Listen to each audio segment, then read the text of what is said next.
Everyone, welcome to Vishal classes. और मैं आज आपके सामने लेकर आया हूं कुछ महत्वपूर्ण प्रश्न जो पिछले कई सालों से बार बार आपके पेपर में पूछे जा रहे हैं। तो बिल्कुल आप लोग इस प्लेटफॉर्म से जुड़े रहें, जितना ज्यादा हो सके इस वीडियो को शेयर करें, क्योंकि आपके पेपर में आज के एग्जाम, आज मतलब 13 फरवरी के एग्जाम में सारा क्वेश्चन आपका इसी से टपकने वाले हैं। यकीन नहीं होता है वीडियो को देखने के बाद। एक बार आप बताएंगे सर 100 क्वेश्चन में से आप कितना क्वेश्चन सही किए हैं। आज मैं आपके सामने 100 क्वेश्चन का भंडारण लेकर आया हूं। क्या मेरे दोस्त, 100 क्वेश्चन का भंडारण लेकर आया हूं। एक एक क्वेश्चन को आज हम लोग बेहतरीन तरीके से देखेंगे। और एग्जाम से पहले मेरे भाई एग्जाम पेपर देख ली। क्या एग्जाम से पहले आप लोग को एग्जाम पेपर देख लेना है, ऐसा ही छपेगी, बिल्कुल घबराना नहीं है। साथ ही साथ मैं आप लोगों के लिए एक लेक्चर प्रोवाइड कर चुका हूं ऑलरेडी। क्या मैं एक लेक्चर ऑलरेडी मैं प्रोवाइड कर चुका हूं। आप में से कोई ऐसे स्टूडेंट्स हैं जो अभी तक नहीं देखे इस लेक्चर को, सारा काम छोड़कर इस लेक्चर को देखे। मैंने प्रॉमिस किया था कि मैं 3 लेक्चर प्रोवाइड करूंगा, 300 क्वेश्चन होगी। लेक्चर 1 आपके सामने दिख रहा है, ये हम लोग डिस्कस कर रहे हैं लेक्चर नंबर 2। इसके बाद अगर आप लोगों का रिस्पांस अच्छा रहा तो मैं लेक्चर नंबर 3 भी लेकर आऊंगा। रिस्पांस अच्छा नहीं रहेगी, लेक्चर 3 में नहीं लेकर आऊंगा। चलिए सर अगला क्वेश्चन पे आते हैं। अगला मतलब पहला क्वेश्चन पे आते हैं। राम बहादुर दयाराम साहनी ने कहां उत्खनन किया था? तो आप सभी को पता है हड़प्पा सभ्यता के खनन किया था। कब किया था सर? 1921 में। किस नदी के किनारे सर? तो बताएंगे सर रावी नदी के किनारे। एक एक क्वेश्चन को एकदम निचोड़ कर रखना है, ठीक है। चलिए अगला क्वेश्चन पे आगाज करते हैं। बनावाली कहां स्थित है मेरे भाई? जो बनावाली है वो हरियाणा में स्थित है। कहां पे? हरियाणा सर। बोल सकते हैं सर ऑप्शन नंबर 20 का राइट आंसर हो जाएगी। जब लास्ट आपका टॉपिक हो जाएगी एक बार आप लोग कमेंट कर दीजिएगा कि आप लोगों को कि सब्जेक्टिव क्वेश्चन का भी रिक्वायरमेंट है क्या आप लोगों का सब्जेक्टिव क्वेश्चन पूरी तरह से आप लोग तैयार कर चुके हैं या आप लोगों को सब्जेक्टिव क्वेश्चन को भी क्लास चाहिए? एक बार आप बता दीजिएगा। अगर आप लोगों को सब्जेक्टिव क्लास का अगर चाहिए तो मैं एकदम देहाती लैंग्वेज में, जिसको हम लोग बोलते हैं साधारण लैंग्वेज में, मैं आपको बताने की कोशिश करूंगा। कोलकाता में एशियाटिक सोसाइटी का स्थापना किसने किया था? तो बताएंगे सर विलियम जॉन्स ने किया था। किसने किया था? सबसे पहली बात तो एशियाटिक सोसाइटी कौन सा शहर में है? तो बताएंगे सर कोलकाता में, यानी पश्चिम बंगाल में है। अगला क्वेश्चन पे आगाज करते हैं। नेक्स्ट क्वेश्चन है कि मोहनजोदाड़ो किस नदी के किनारे स्थित है? सिंधु नदी के किनारे। किसने खोज किया था? आर.डी. बनर्जी ने। कब खोज किया था सर? 1900, याद रखिएगा 1922 में इसकी खोज हुआ था। एक एक क्वेश्चन को एकदम हाथ में रखना है। और क्या मेरे दोस्त याद रखिएगा 30 में से एकदम 30 क्वेश्चन ठोक के आना है। क्या 30 में से 30 क्वेश्चन ठोक के आना है। सिंधु सभ्यता में मोहर बनाया जाता था। सिंधु सभ्यता का मोहर जो बनते थे वह सेलखड़ी का बनता था। किससे मेरे भाई? सेलखड़ी। इसका बिल्कुल सही उत्तर हो जाएगा। किस भारतीय शासक को नेपोलियन की संज्ञा दिया जाता है? देखिए मेरे भाई नेपोलियन की संज्ञा किसे दिया जाता है? तो बताएंगे सर समुद्रगुप्त को भारत का नेपोलियन कहा जाता है। समुद्रगुप्त को भारत का नेपोलियन क्यों कहा जाता है? यह क्वेश्चन आपके पेपर में आएगी 3 मार्क्स का, जो मैं सब्जेक्टिव क्वेश्चन में बेहतरीन तरीके से ऑलरेडी मैं प्रोवाइड कर चुका हूं। एक बार सब्जेक्टिव क्वेश्चन को देख लीजिएगा। समुद्रगुप्त का याद रखिएगा मगध, आप सभी को पता था, याद रखिएगा मगध में सबसे ज्यादा अगर शक्तिशाली कोई निभाया था तो वह याद रखिएगा कौन? समुद्रगुप्त। जिसी कारण इसको तुलना किया गया था नेपोलियन से। किस शिलालेख में अशोक के कलिंग विजय का प्राप्त है? सबसे पहले बता जाएगा कलिंग युद्ध किसके द्वारा किया गया था? तो बताएंगे सर हम लोगों का अशोक के द्वारा। कलिंग युद्ध के बाद अशोक ने कौन से धर्म को ग्रहण किया? तो बताएंगे सर बौद्ध धर्म को। यहाँ पे आपसे पूछा गया है कि किस शिलालेख में अशोक ने कलिंग विजय के उल्लेख किया था? तो बताएंगे सर 13वां में। कितना? 13। इसका बिल्कुल सही उत्तर हो जाएगा। अगला क्वेश्चन पे आते हैं। क्वेश्चन नंबर नेक्स्ट पे आते हैं अर्थशास्त्र की रचना याद रखिए कब हुई थी? आपसे पूछा गया कि अर्थशास्त्र की रचना हुई थी 4थे शताब्दी ईसा पूर्व। कहाँ? याद रखिएगा 4थे शताब्दी ईसा पूर्व, यानी ऑप्शन नंबर आपका बिल्कुल सही उत्तर हो जाएगा। C is the right answer. Question number आते हैं सर पाटलिपुत्र नगर की स्थापना की गई थी। जो पाटलिपुत्र नगर है मेरे भाई, इसकी स्थापना किए गए थे। किसने किए थे? याद रखिएगा मेरे भाई उदयन ने किया था। याद रखिए किसके? उदयन द्वारा पाटलिपुत्र की स्थापना किए गए थे। क्लास अच्छा लगे तो एक बार जरूर बता दीजिएगा मेरे लाल। याद रखिएगा अगर आप लोग लेक्चर 3 भी देखना चाहते हैं तो। क्वेश्चन है कुरुक्षेत्र का युद्ध किसने जीता था? याद रखिएगा पांडवों ने जीता था। कुरुक्षेत्र का युद्ध कितने दिन तक चला था? तो बताएंगे सर 18 दिन तक। कौन सा? याद रखिए मेरा भाई कुरुक्षेत्र। क्या युद्ध था सर? महाभारत का युद्ध हुआ था सर। याद है भारत, याद रखिए मेरे भाई, ठीक है। चलिए आते हैं अगला क्वेश्चन में कि सांची का स्तूप किस धर्म से संबंधित है? सांची का स्तूप जो है वो आपका सांची का स्तूप भोपाल में नहीं रायसेन में ही स्थित होगा, ठीक है। लेकिन सांची का स्तूप किस धर्म से संबंधित है? तो बौद्ध धर्म। इसका बिल्कुल करेक्ट आंसर हो जाएगी। नेक्स्ट क्वेश्चन पे आते हैं। श्वेतांबर और दिगंबर का संबंध किस धर्म से है? तो बताएंगे सर श्वेतांबर और दिगंबर का संबंध जो है ना जैन धर्म से। क्या हो जाएगी? जैन धर्म। इसका बिल्कुल सही उत्तर हो जाएगा। क्वेश्चन नंबर नेक्स्ट पे आते हैं सर। अगला क्वेश्चन है कि प्रारंभिक बौद्ध धार्मिक ग्रंथ किस भाषा में लिखे गए हैं? याद रखिएगा तो बताइए सर, पाली भाषा में। कौन सा भाषा में? पाली भाषा में। एक नोटिस में बताना चाहूंगा, मैं चाह रहा हूं ना कि 2020 से लेकर अभी तक 23, मतलब 2020, 21, 22, 23, मतलब 4 साल नहीं 3 साल, क्योंकि 21 में कोरोना वायरस चल रहा था, एग्जाम नहीं होता। तीनों साल का पेपर देखना चाहते हैं, क्योंकि मैंने बता चुका हूं कि एग्जाम हॉल घुसने से पहले PYQ होना बहुत जरूरी है। तो अगर आप लोग चाहते हैं सर 21, 20, 22, 23 का पेपर हम लोग को ऑब्जेक्टिव सब्जेक्टिव सारा कुछ जल्दी से करवा दीजिए, तो एक बार कमेंट कर दीजिएगा, ठीक है। बौद्ध साहित्य मुख्य रूप से लिखा गया था, बौद्ध साहित्य जो है ना मुख्य रूप से पाली भाषा में लिखा गया था। कौन सा भाषा में मेरे भाई? पाली भाषा में लिखा गया था। क्वेश्चन आते हैं सर, कुंडल वन यानी कश्मीर में चतुर्थ बौद्ध संगीत किस शासक के काल में है? तो बताएंगे सर, याद रखिए कनिष्क के। किसके? कनिष्क के। क से कश्मीर, क से कनिष्क, क से कश्मीर, क से कनिष्क। याद रखना है, 4 याद रखिएगा, पहला, दूसरा, तीसरा और चौथा, चारों में से कोई एक आपसे पूछ लिए जाएंगे। आते हैं सर अगला क्वेश्चन कि अलबिरूनी किसके साथ भारत आया था? अलबिरूनी मोहम्मद गजनवी के साथ भारत आए थे। क्या? मोहम्मद गजनवी के साथ भारत आए थे। क्वेश्चन नंबर आते हैं सर अगला कि वास्को डी गामा भारत कब पहुंचा था? वास्को डी गामा भारत पहुंचा था 17 मई को। कब मेरे भाई? 17 मई को। बाकी सभी को पता है कि 1498 को आया था, तो बोल सकते हैं ऑप्शन नंबर ए इसका सही उत्तर हो जाएगी। आयन अकबरी किसने लिखा? आयन अकबरी लिखने वाला था कौन सर? याद रखिएगा अबू फजल। कौन था मेरे भाई? आयन अकबरी लिखने वाला व्यक्ति का नाम था अबू फजल। लेकिन अगर आपसे पूछा जाएगा ना कि आयन अकबरी को इंग्लिश में ट्रांसलेट किसने किया था, तो समझिएगा संत कबीर का जन्म हुआ था वाराणसी में हुआ था। कहां पे मेरे दोस्त? वाराणसी। याद रखिएगा सर। अगला क्वेश्चन पे आते हैं। क्वेश्चन है सर कि पुष्टि मार्ग का जहाज किसे कहा जाता है? देखिए, पुष्टि मार्ग का जो जहाज है ये किसको कहा जाता है? तो बताएंगे सर बल्लभाचार्य को। किसको कहा जाता है मेरे भाई? बल्लभाचार्य को। एक एक क्वेश्चन को ना याद रखिएगा, एक बार आप लोग इस क्वेश्चन को ध्यान से देखिएगा, ठीक है, जो बहुत इंपॉर्टेंट है। अगला क्वेश्चन पे आते हैं सर, क्वेश्चन नंबर नेक्स्ट इसकी राजकुमार द्वारा, क्या मेरे दोस्त याद रखिएगा, राजकुमार द्वारा का संबंध किस शिलालेख से है? तो बताएंगे सर कादरी से है। किससे? कादरी इसका बिल्कुल सही उत्तर हो जाएगी।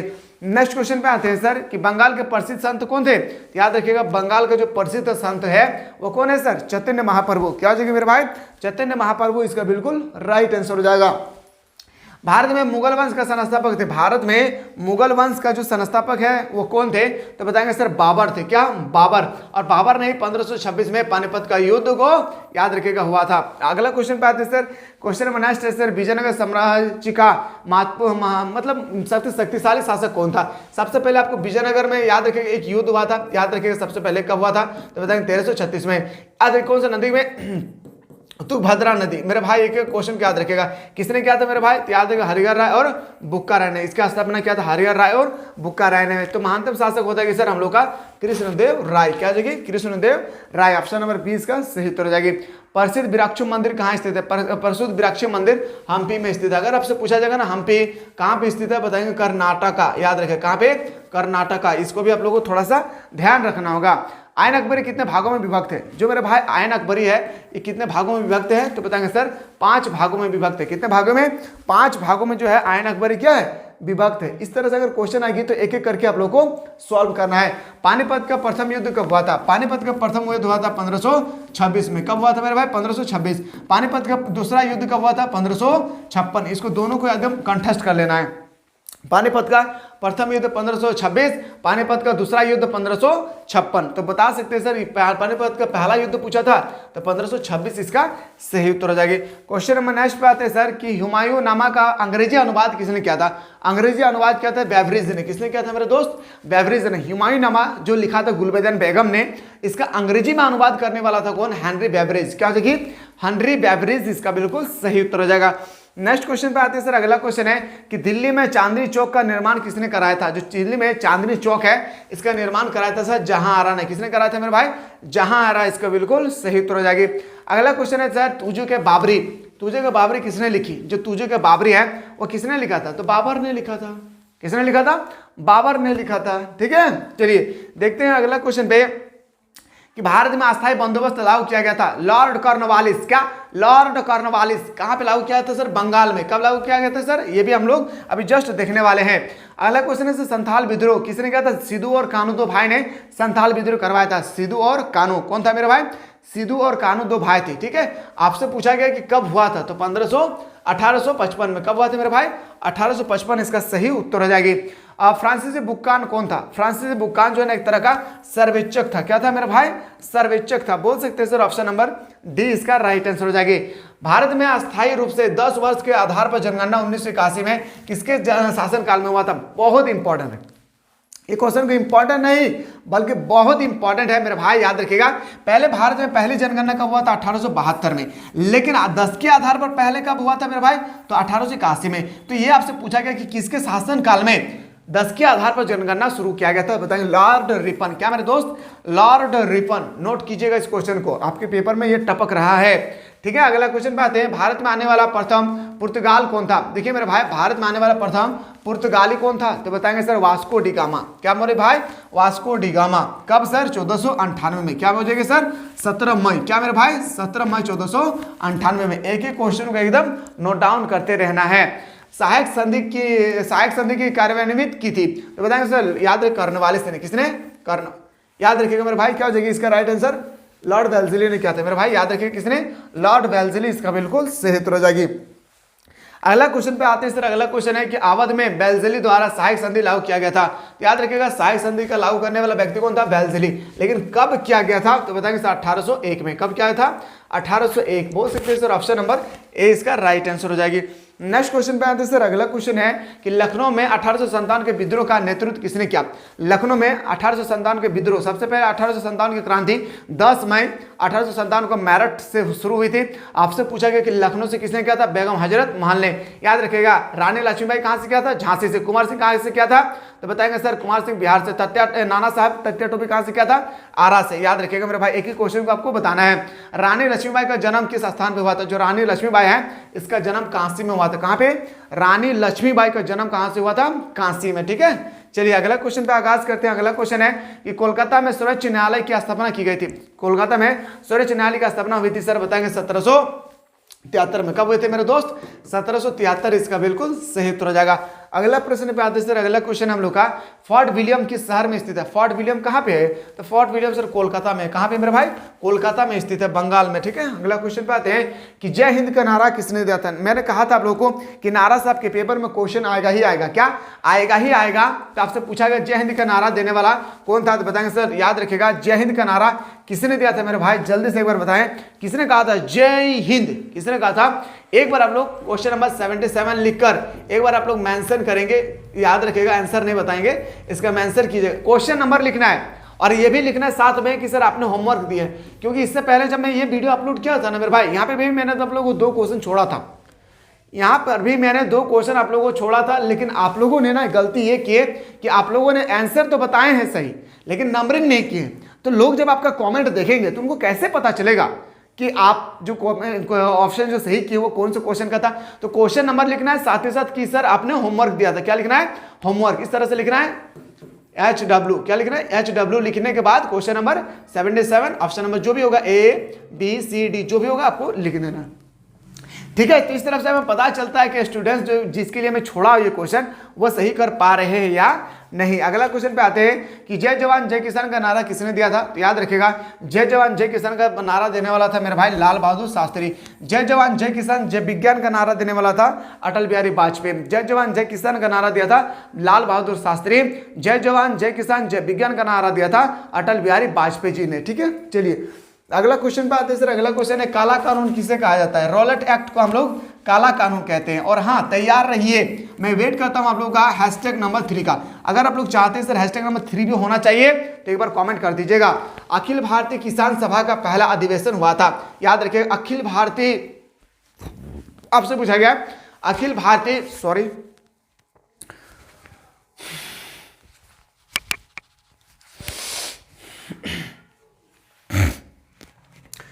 चलिए दोस्तों आगे देखते हैं कि अखिल भारतीय किसान सभा का पहला अधिवेशन कहाँ हुआ था, तो बताएंगे सर लखनऊ में। कहाँ? लखनऊ में। लखनऊ कौन सा नदी के किनारे स्थित है, तो बताएंगे गोमती नदी। तो बोल सकते हैं सर ऑप्शन नंबर हम लोग का 20 का बिल्कुल सही उत्तर हो जाएगी।